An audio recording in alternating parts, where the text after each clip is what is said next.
Alhamdulillah wa kafa wa salamun ala ibadihi allazina istafa. Asyhadu an la ilaha illallah wahdahu la syarika lah. Wa asyhadu anna sayyidina Muhammadan abduhu wa rasuluhu la nabiyya ba'dah. Allahumma shalli wa sallim wa barik ala sayyidina Muhammadin wa ala alihi wa sahbihi ajma'in. Fa ya ayyuhal hadirun, usikum wa nafsi bi taqwallahi wa ta'atihi la'allakum tuflihun.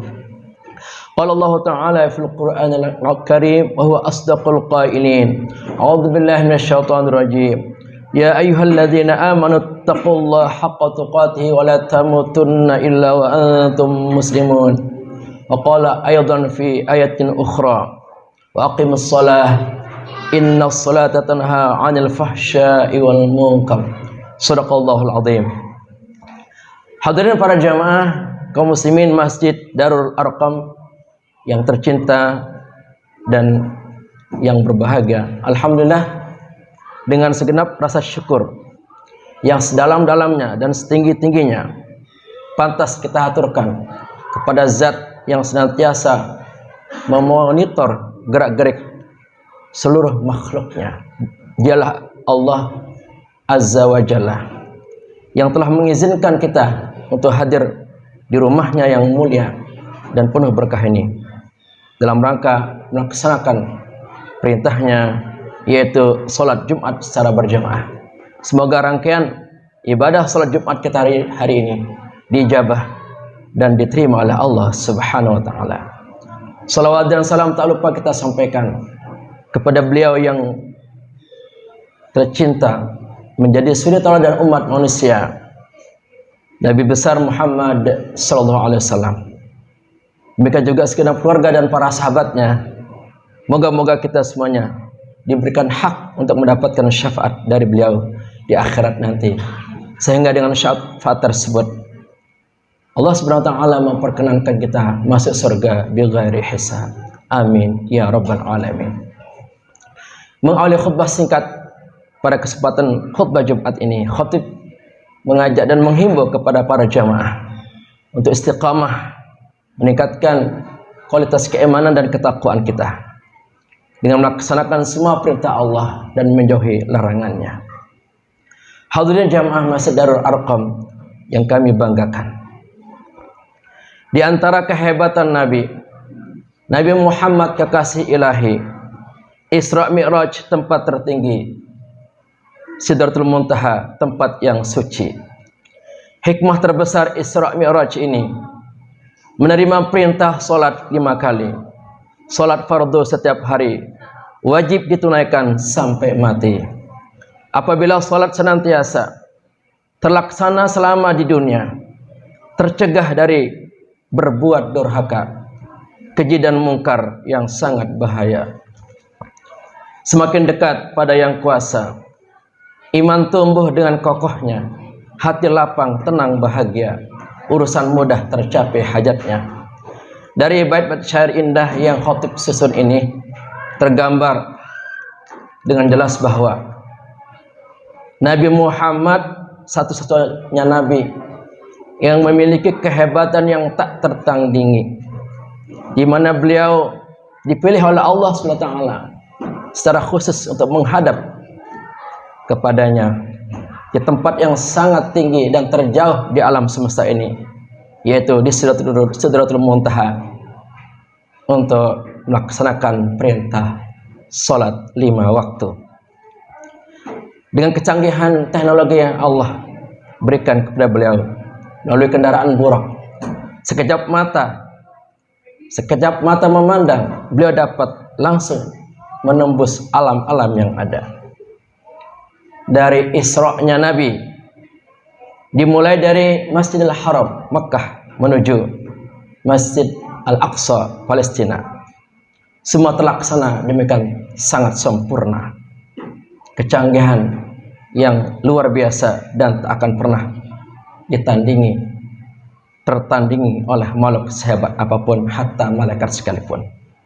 Sesampainya beliau diisrakan di Masjid Al-Aqsa, yang merupakan masjid yang suci ketiga setelah Masjidil Haram dan Masjid Nabawi. Beliau di sana memimpin sholat berjamaah, di mana para makmumnya adalah seluruh arwah para nabi. Setelah beliau rampung sholatnya, beliau dimi'rajkan oleh Allah Ta'ala dalam waktu yang sangat singkat menuju Sidratul Muntaha dengan melewati lapisan langit, 7 langit, tembus sampai ketinggian, yaitu tempat yang sangat suci, sangat berkah, yang dinamakan Sidratul Muntaha. Beliau dipanggil oleh Allah secara khusus. Tentu ini mengandung suatu hikmah yang sangat besar. Seluruh syarat-syarat yang ada, baik bentuknya rukun iman atau rukun Islam, dalam akidah, syariah, dan akhlak, seluruhnya diterima di muka bumi melalui perantara malaikat Jibril. Tetapi khusus sholat ini beliau dipanggil secara khusus. Artinya betapa sholat ini memiliki kedudukan yang tinggi di hadapan Allah Subhanahu wa Ta'ala. Setelah kita mendengar dan menyimak syair-syair tadi, bahwa di antara hikmah terbesar Allah Subhanahu wa Ta'ala mewajibkan kepada kita sholat 5 waktu ini adalah agar kita terhindar dan tercegah dari perbuatan durhaka, melanggar norma-norma hukum-hukum agama, baik yang sifatnya fahsya, keji, dan sifatnya mungkar. Artinya perbuatan keji dan mungkar ini tidak akan pernah bisa dan sanggup secara total kita tinggalkan sejauh-jauhnya bila kita tidak melaksanakan ibadah sholat. Dapat dipastikan orang yang tidak sholat dikhawatirkan dan besar kemungkinan akan terus berada pada perbuatan durhaka yang menyimpang, yang bersifat keji dan mungkar.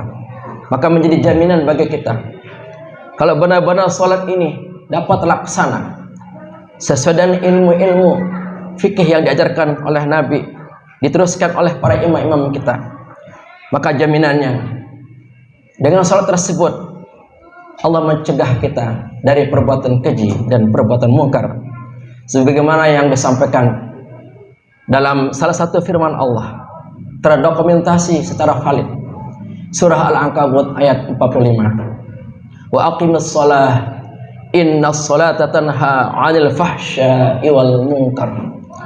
Dan dirikanlah salat, sesungguhnya salat dapat mencegah dirimu dari perbuatan keji dan mungkar.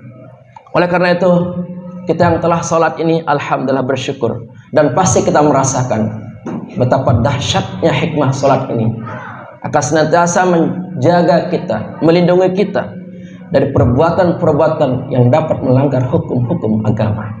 Dan ini kita wariskan kepada anak keturunan kita, agar mereka senantiasa sholat 5 waktu, supaya kehidupan mereka dapat tercegah dari perbuatan keji dan mungkar.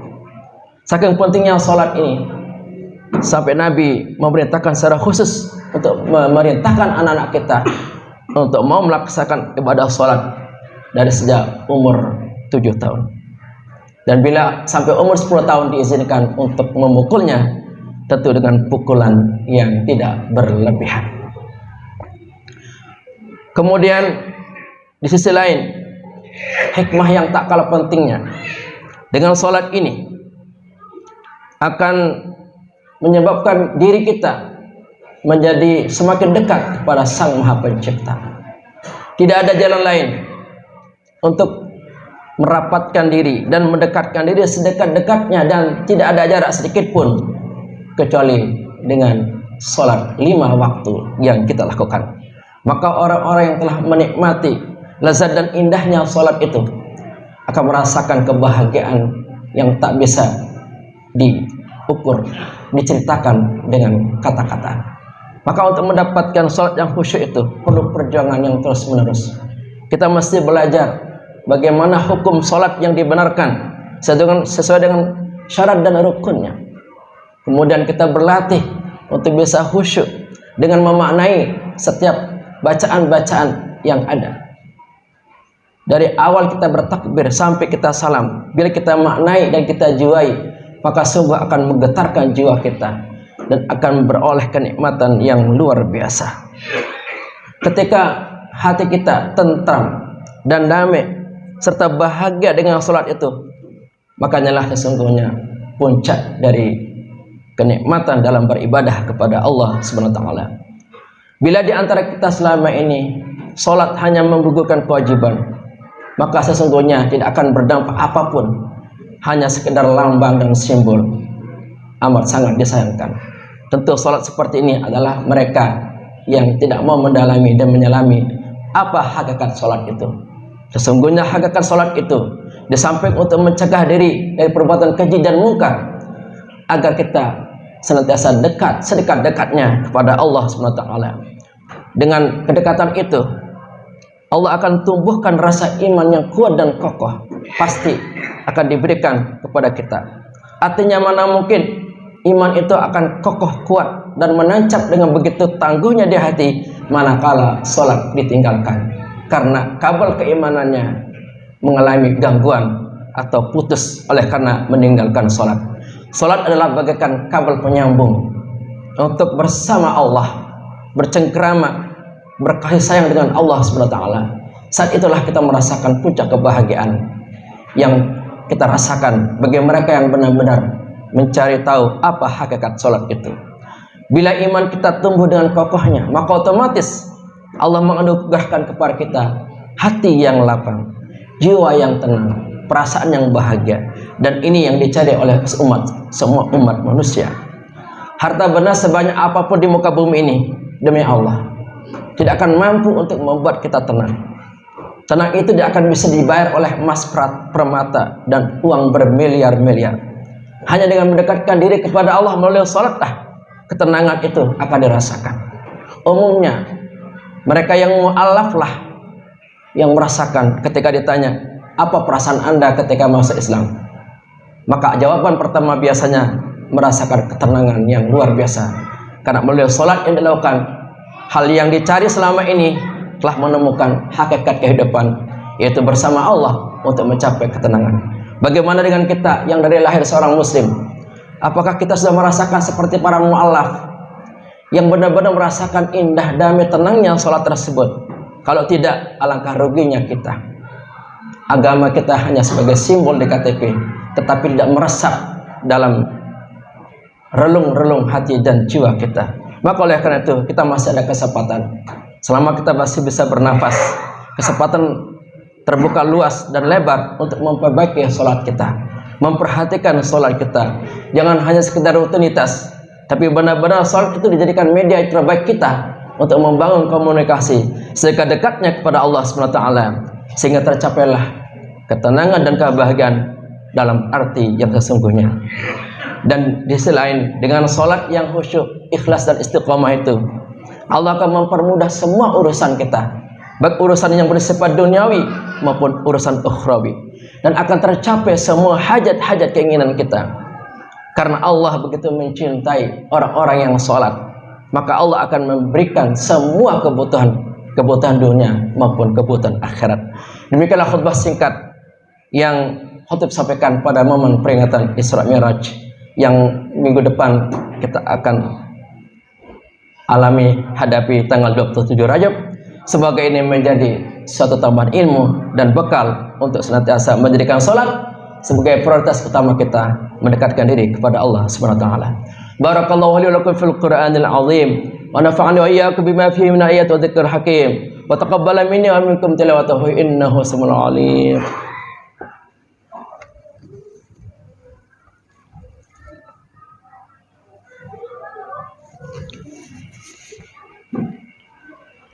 Innal hamdalillah nahmaduhu wa nasta'inuhu wa nastaghfiruh wa na'udzu billahi min syururi anfusina wa min sayyiati a'malina may yahdihillahu fala mudilla lahu wa may yudlilhu fala hadiyalah. Asyhadu an la ilaha illallah wahdahu la syarika lah wa asyhadu anna sayyidina Muhammadan abduhu wa rasuluh. Allahumma shalli wa sallim wa barik ala sayyidina Muhammad wa ala alihi wa sahbihi ajma'in. Faya ayyuhadirun usikum wa nafsi bittaqwallahi wa ta'ati la'allakum tuflihun. Ya ayyuhalladzina amanu taqullaha wa kunu ma'as shadiqin. Qala Allah ta'ala fil Qur'anil Karim, innallaha malaikatahu yusholluna 'alan nabi. Ya ayyuhalladzina amanu shallu 'alaihi wa sallimu taslima. Allahumma ighfir lil mu'minina wal mu'minat wal muslimin wal muslimat al ahya'i minhum wal amat. Rabbi ja'alna muqimas shalah wa min dzurriyyatina rabbana wa taqabbal du'a. Rabbana hab lana min azwajina wa dzurriyyatina qurrata a'yun waj'alna muttaqina imama. Allahumma barik lana fi Rajab wa Sya'ban wa ballighna Ramadan. Allahumma barik lana fi Rajab wa Sya'ban wa ballighna Ramadan. Allahumma barik lana fi Rajab wa Sya'ban wa ballighna Ramadan. Rabbana atina fid dunya hasanah fil akhirati hasanah wa qina adzabannar. Ibadallah, innallaha ya'muru bil 'adli wal ihsan wa ita'i dzil qurba wa yanha 'anil fahsya'i wal munkar wal baghi ya'idukum la'allakum tadhakkarun. Wadhkurullahal 'azim yadhkurkum washkuruhu 'ala ni'amihi yazidkum wa la dzikrullahi akbar. Aqimus shalah.